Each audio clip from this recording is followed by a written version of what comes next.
So let's get going here with the discussion on sequential circuits. So last class we were discussing the idea of a latch and a flop. A flip-flop is also called a flop, right? So this is level sensitive and this is edge triggered. Okay. So we also discussed one very simple implementation of a latch, which is using a multiplexer, right? So if you look at the latch, if, right, and by default it's a positive, it's sensitive to the positive cycle of the clock. So if clock equal to 1, then Q equal to D, else Qn plus 1 equals Qn, hold the state, right? So we said that we can implement this very easily with a multiplexer, and if you want a positive latch, then what you have to do is you have to allow D to go through when clock is 1.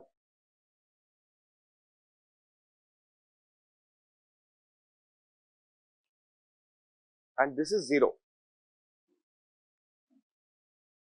Okay. So using this, we now want to construct a flop which is going to be edge triggered. Okay. So we'll see how we can do that. So if this is a latch and it's a positive latch, then the basic idea is you cascade two latches. Okay. Let me call this QM.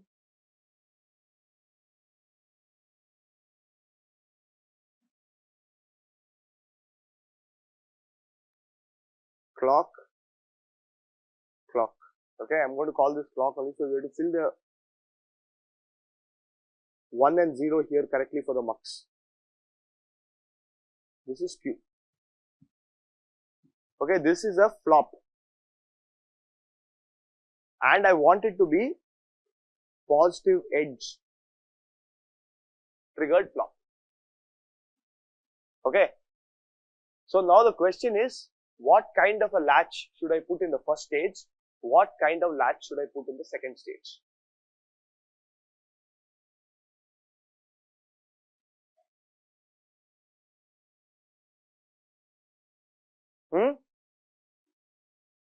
Negative in the first stage and positive. So 0, 1, 1, 0.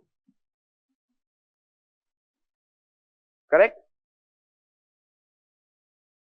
So what we'll do is we'll draw a,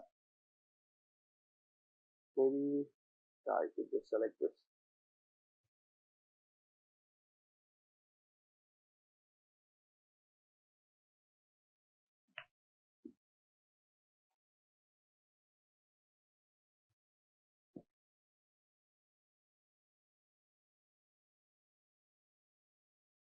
Okay. So we'll sketch a timing diagram to understand how this actually works. Okay. Why we should put a negative latch in the first stage and a positive latch in the second stage. Right. So by the way, this is called the master stage. And this is called the slave stage. Okay. So let's assume my clock is like this.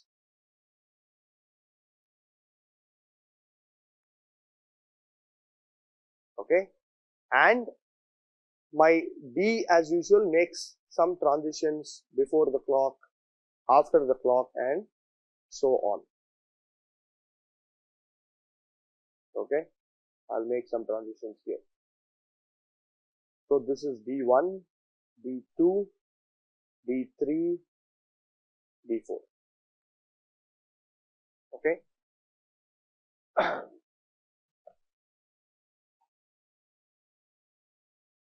So now what happens when the clock is 0 here? Okay, this is let me call this latch L1, L2. Okay, latch L1 and latch L2. So first of all, in each phase of the clock, when clock is 0, tell me if L1 is transparent or opaque. L1 is, when clock is 0, it's a negative latch. So clock data has to go through. So therefore it's going to be transparent. L2 will be opaque. It's a positive latch, right? So positive latch means in the negative cycle is opaque. Data cannot go through. Similarly here, L1, L2. What's happening here?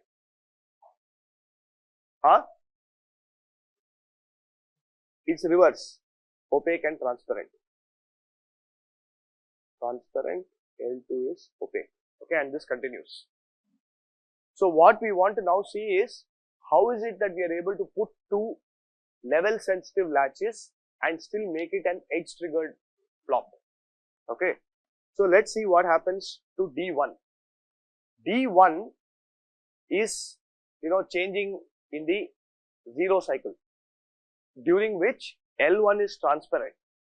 That means any change in D will go through or percolate to QM, right, to the output of this thing. So QM, we can safely say, is, this is D and this is clock, is D1.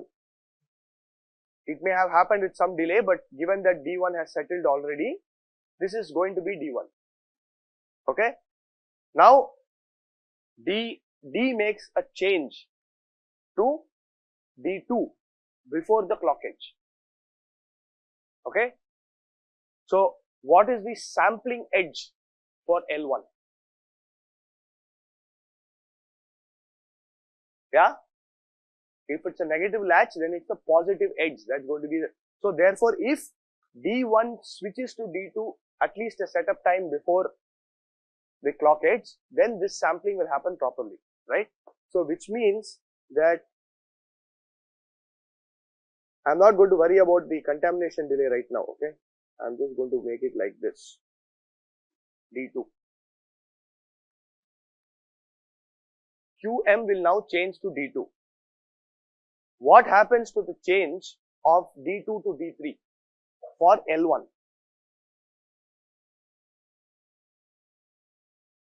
It will remain, because now L1 has become opaque, right? And therefore it's going to keep D2 all the way until L1 becomes transparent again in the 0 cycle. So therefore here you will see a change to D3, right? And there are obvious things where if D1 changes here, this is the edge this is the transition that's triggering the change in QM, right? Because L1 is transparent, change in D goes out to QM. On the other hand, when the clock goes low, that's when the L1 becomes transparent, and therefore this is the thing that will trigger a transition to D3, right? We are consistent till here. Now we have to see what happens to QM. Okay. So in the 0 cycle, what was the state of L2? It was opaque, right? So that means it's holding some state, so we do not know what it is. So that's why we said, remember that this thing we do not know what it is. Okay, we don't know what the state is. It's an unknown state. Now the clock is going high, and therefore L2 is becoming transparent and L1 has become opaque, right? But QM has already sampled D2. the latch L1 has already sampled the data that you wanted and it is holding it through the positive cycle. At which point L2 is now becoming transparent and therefore the change in D2, this thing, D2 will go out.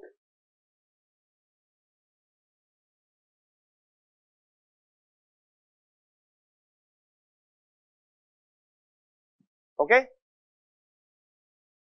Which amongst the change in QM or D or clock, which one is triggering this switch to D2?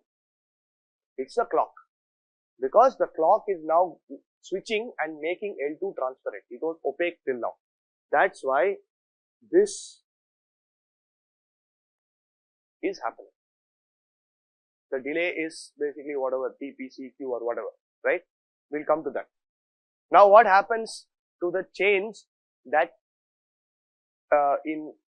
of QM from D2 to D3?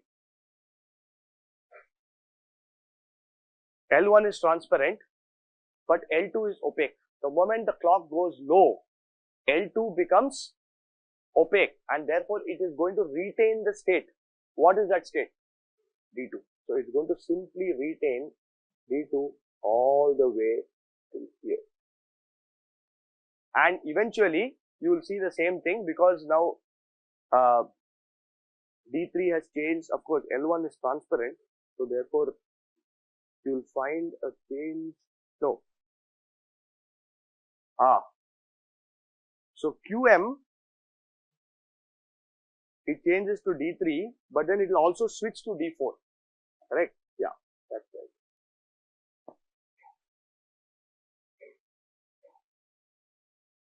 D4. Okay, so maybe I can move this block a little bit. Yeah. So assuming that happens, then at this edge again you will find that it switches to D4 successfully, right? And so what you see for a flop is basically only clock, D and Q. You don't see QM.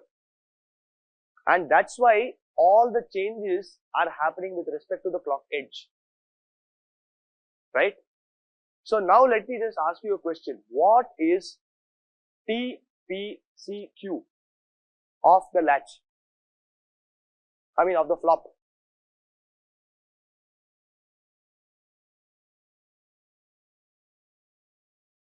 Assume that the latch has some parameters, TCCQ, TPCQ and all that.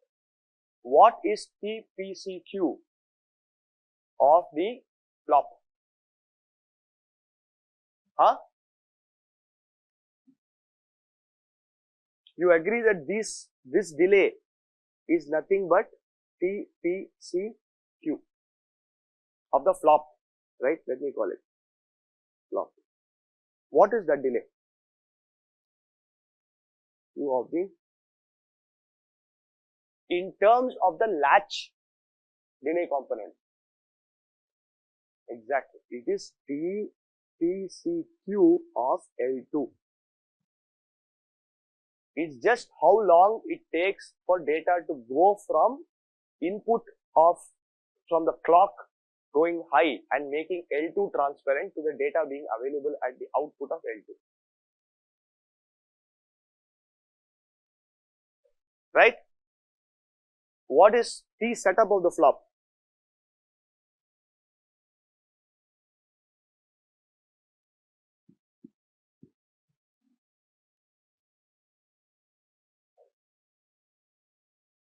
T setup of the flop, see, on similar lines.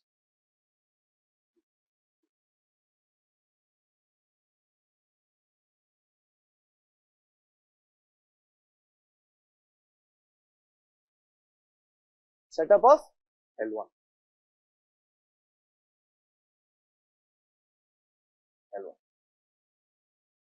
Okay.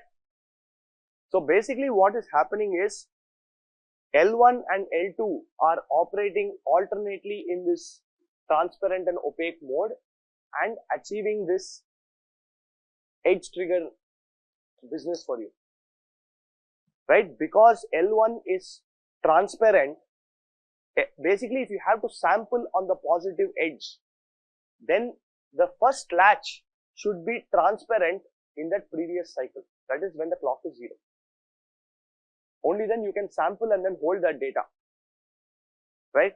So clearly the slave stage does nothing. It basically just takes the sampled output at QM and just holds it for the remaining part. Okay, so if you look at what is happening in this D2, right? L1 is actually transparent, correct? L1 is opaque, L2 is transparent. So what is happening is your QM is being held for half the cycle. In the other half, it is Q that is being held. Ultimately, you want a flop to hold the data through the entire clock cycle. How is that achieved? That's achieved by holding the data on L1 for half the cycle and holding the data on L2 for the other half. When data is being held on L1, the slave is transparent, right? And therefore data just goes through, correct? When L1 is opaque, it is in hold mode. L2 is transparent or allowing the data to go through. So L1 is holding the data for the positive half cycle. L2 is holding the data for the negative half cycle, and that's how you achieve edge triggering with 2 level sensitive latches. Okay? Any questions here? So now you just look at it, okay? What is the setup time of the flop? Basically, the data has to change before that sampling edge, right? What is the sampling edge? It's basically this positive edge here. Which flop is sampling the data there, or which latch is sampling the data? It is L1. See, L1 is transparent here. Then L1 is becoming opaque. Now L1 is sampling the data and holding it.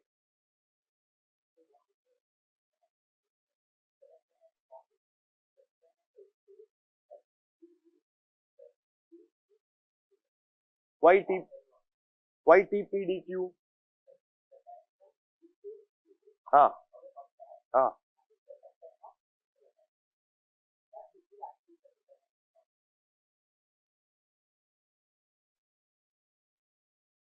So PDQ is of the first latch.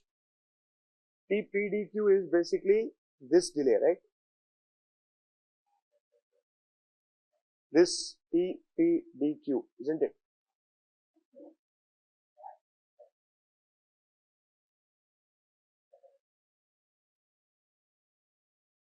Okay. So we'll come to this. We'll see where the origin of this setup time itself is. Now that is nothing but some delay of the first latch. Okay. So we'll come back to it. I'll answer this question in maybe in the next class, where we look at an implementation and then we see what needs to happen, right? And the origin of the setup time first of all. Why should I even have a non-zero setup time?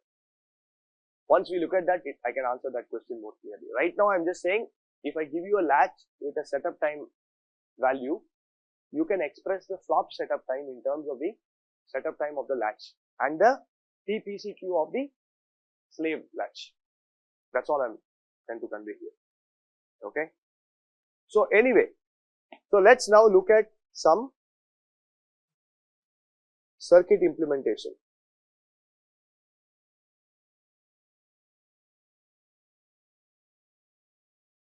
Right? We drew a very simple picture here. We said we put a mux like this. We are going to hold the data through a feedback, and the clock will be the select line. Okay, so this is what, let's say I want a positive latch 0 and 1.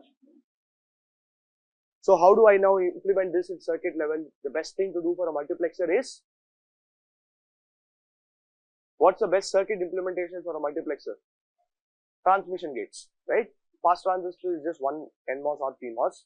Transmission gate is a combination of them put in parallel, right? So obviously we'll do this.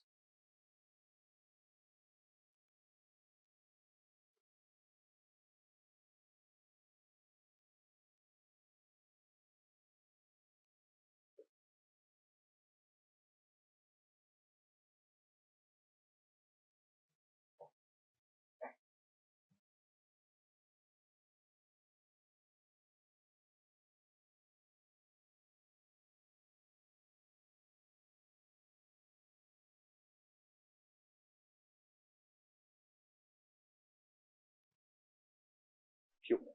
Okay. So this is my D. So can you tell me what this signal here should be? Should it be clock or clock bar?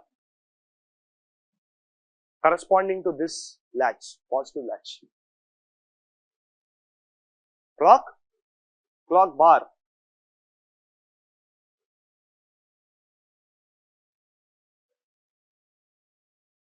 When clock is 1, right, we want the D to go through, right? So when clock is 1, this has to be 1. Therefore, that has to be clock bar, and this also has to be clock, right?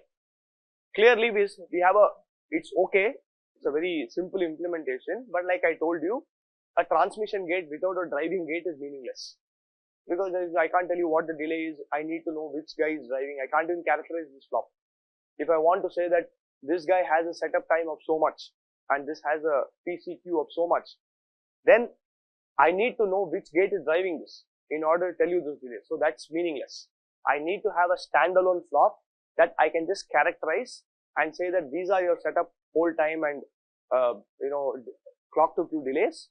Go ahead and use it in the circuit. For that, I need to now put in inverters so that we can use them appropriately, right? So what do? We are simply going to break this circuit and put inverters in the path. First, I put one inverter here. Okay. Then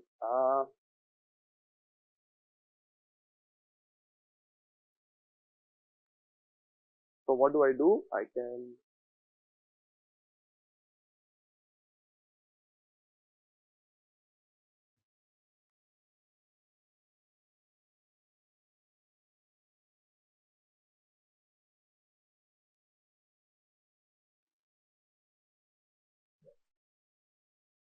will that work?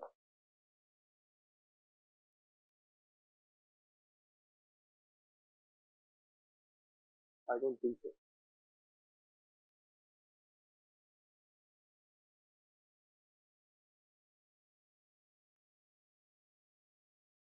So we do this.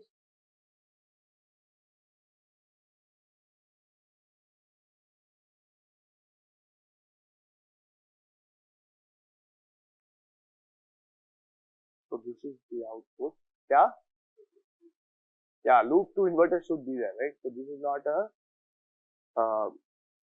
correct implementation. That's right. So therefore,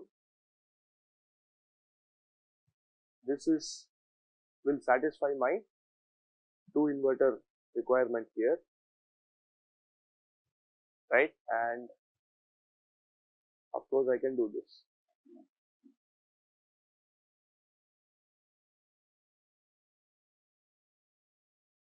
No, but again, this cannot be driving here. It has to appear here. Because, yeah, you can wire or only the outputs of a transmission gate.